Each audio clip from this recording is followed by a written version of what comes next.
Bonsoir à tous et bienvenue, moi c'est Manu, la team Mon Coach Brico. Nous allons voir comment fabriquer un petit baquet pour aller au jardin et récupérer, ramasser ses légumes ou les fruits. Soit un panier, mais un panier quand vous chargez, il se replie sur lui-même et ça écrase plus qu'autre chose. Donc un baquet en bois, tout simplement. Donc, comme à mon habitude, j'ai déjà pré-découpé les morceaux.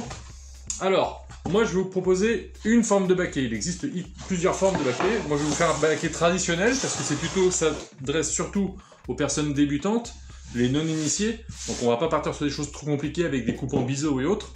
Donc là on va partir sur un baquet rectangulaire, quelque chose de très classique. Donc il vous faut une planche de contreplaqué ou un fond, une planche assez large, c'est ce qui va faire votre fond. Et en fonction de cette planche-là, la découpe de vos bordures va se faire par rapport à ces mesures-là. D'accord ? Donc moi, la longueur de mon morceau de contreplaqué, tac, fait 55. Donc je vais découper deux morceaux de 55 qui vont venir sur les deux grandes longueurs et deux morceaux sur la largeur, tout simplement.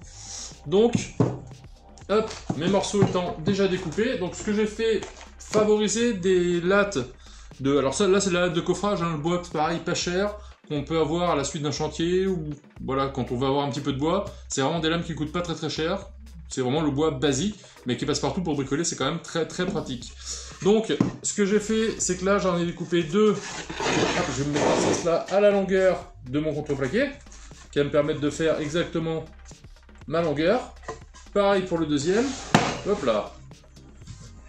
Par contre, on n'oublie pas que quand on coupe la largeur, c'est la largeur du contreplaqué moins les deux côtés, moins l'épaisseur des morceaux, pour pas se retrouver bloqué. D'accord ?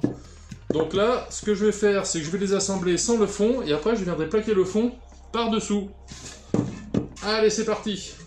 Donc là, vous pouvez couper, visser, faire un petit peu à contenance, c'est vous qui voyez. Toc. Vérifiez bien, surtout avant de commencer, qu'on se met bien dans le bon sens. Hein. Et là, ce soir, j'ai envie de visser. Voilà, c'est un petit peu en fonction des humeurs et des envies. Hein. Hop.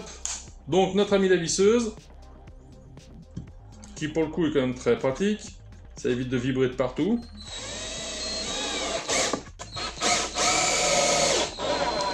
Alors on fait rentrer les vis à affleurer, c'est-à-dire qui arrive à ras, mais on ne la fait pas pénétrer trop profondément. Pourquoi ? Parce que plus vous la faites pénétrer profondément, et plus vous faites une zone où l'humidité va pas rentrer et abîmer votre bois, le faire pourrir entre guillemets.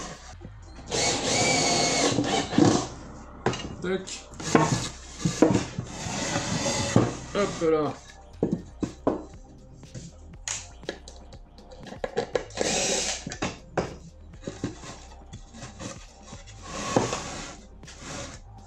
Donc là, je mets d'abord les 4 vis du premier côté, ce qui me permet de l'égaliser, de le mettre bien de niveau. Et après, je retournerai mon châssis pour pouvoir les mettre de l'autre côté. Surtout, faites bien attention à ne pas aller trop loin avec vos vis, hein, pour éviter les zones d'humidité. Alors si vous rencontrez un nœud de bois, si vous avez la possibilité, mettez-vous un peu plus loin pour éviter de galérer à l'entrée, parce que le nœud de bois c'est toujours plus compliqué, c'est toujours plus dur. Hop là. Donc là j'ai mis mes 4 premières vis, je retourne et je mets 4 autres vis. Si vous n'êtes pas certain, vous pouvez en mettre 3 par côté, ça marche aussi très bien. Hein. Hormis consommer un peu plus de vis, mais bon, en fonction de ce que vous allez ramasser, si c'est des petits fruits ou des légumes légers, ne chargez pas en visserie, ça sert à rien. Moins on en met, mieux ça coûte cher, moins ça coûte cher. Par contre, c'est vrai que si on récupérait de la patate ou de la courge, des choses assez lourdes, oui, il vaut mieux sécuriser la chose et en mettre un petit peu plus.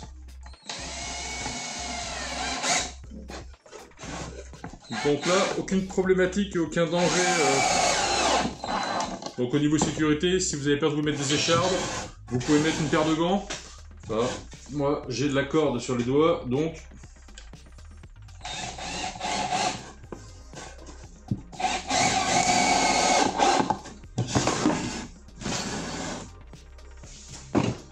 Et la dernière pour ma partie.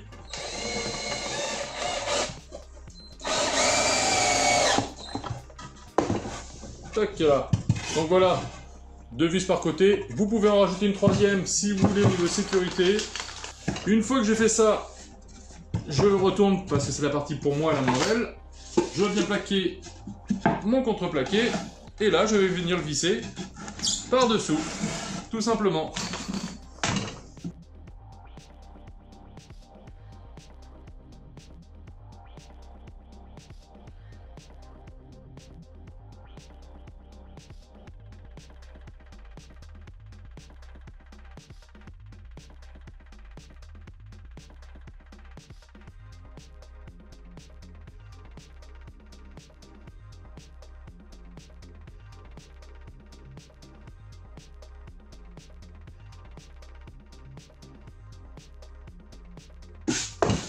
Et voilà, dans la largeur, il n'y a pas forcément besoin parce que vous en avez déjà deux, donc ça sert à rien d'aller plus loin. Voilà notre beau bac, qui va devenir notre baquet. Ce qui fait la différence entre un bac et un baquet, c'est l'arceau. Alors ça, l'arceau, c'est 100% récup. C'est ni plus ni moins qu'un tube de cuivre que j'ai récupéré en faisant de la plomberie. Voilà. Et ce tube de cuivre, je l'ai tout simplement, doucement, je l'ai tordu pour faire un arceau. Et là, je vais pouvoir le mettre comme ça. Quel avantage du tube de cuivre? Bah déjà, ça rouille pas. Ça s'oxyde seulement, ça devient gris, vert de gris, mais ça ne rouille pas, donc c'est quand même le côté très pratique. En plus, comme c'est rond, bah ça blesse pas la main quand on le tient, et puis ça fait vraiment le look baquet, quoi, il n'y a pas à tortiller. Hein. Donc là, par contre, ce que je vous conseille, c'est de le mettre bien au centre pour équilibrer votre baquet, parce que si vous ne l'équilibrez pas bien, qu'est-ce qui se passe? C'est quand vous le transportez, il suffit qu'il y ait un légume d'un côté, et le truc il a tendance à bouger. Donc c'est pas forcément le mieux. Donc là, moi, faisant, hop là, 55, ça va me faire 27,5 approximatif. Tac. 27,5 approximatif. Alors on n'est pas au millimètre près, hein. Mais essayez de faire quelque chose d'à peu près centré pour vous éviter d'avoir le baquet qui bouge et qui tourne constamment, quoi. Parce que c'est quand même pas très pratique. Donc là par contre, pensez à mettre des vis plus petites. Donc moi j'ai trouvé des vieilles vis, toujours dans le principe de récup, des vieilles vis comme ça, toutes rouillées. Je trouve ça beaucoup plus sympa que des vis brillantes pour le coup. Hop. Et puis en plus ça les réutilise. Plutôt que de les laisser toujours mettre du neuf, c'est bien, mais bon, pour un baquet de jardin, je trouve que c'est plus fun d'avoir des vieux matériaux qui ont déjà vécu une patine.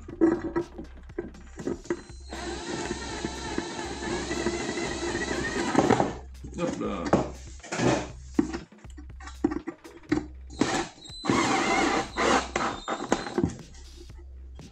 Voilà, faites en sorte qu'il soit bien droit. Alors vous en mettez un d'un côté, un de l'autre. Comme ça, ça vous permet de vérifier qu'il soit bien droit. Hop, on regarde bien la hauteur par contre à laquelle on a mis les vis. Pour respecter un petit peu le look du baquet de jardin de nos grands-parents. Pour ceux qui ont des grands-parents avec des jardins, le baquet c'était l'objet obligatoire quand on partait ramasser les fruits, les légumes, quand on allait se balader en forêt. Parce que ça permettait de revenir toujours avec les mains pleines. Et ça, je trouve ça génial, c'est bien. Pour ma part, c'est des souvenirs d'enfance extraordinaires. Alors nos anciens les faisaient en V comme ça, qui permettait d'avoir un look un peu plus sympa. Par contre, comme là les tutos sont proposés pour des débutants, c'est tout de suite un petit peu plus compliqué, c'est pour ça que j'ai fait une forme plus traditionnelle. Mais si vous aimez le bois, vous pouvez vos 4 morceaux de côté, les tailler en biais, faire une découpe dans les angles à peu près 22 degrés, 22 degrés et demi, ce qui vous permet d'avoir une forme en biseau et avec un petit fond, mais un col beaucoup plus grand. En tout cas pour nous, pour débuter, voilà notre beau baquet pour aller ramasser les fruits et légumes du jardin. Si vous n'avez pas de latte de coffrage, si vous avez des planches de bois plus fines, n'hésitez pas. Plus c'est fin, plus c'est léger à transporter, même quand il est vide. Puis bah moi je vous souhaite une bonne récolte et je vais y aller, je vais me chercher mes petites noix que je vais manger ce soir.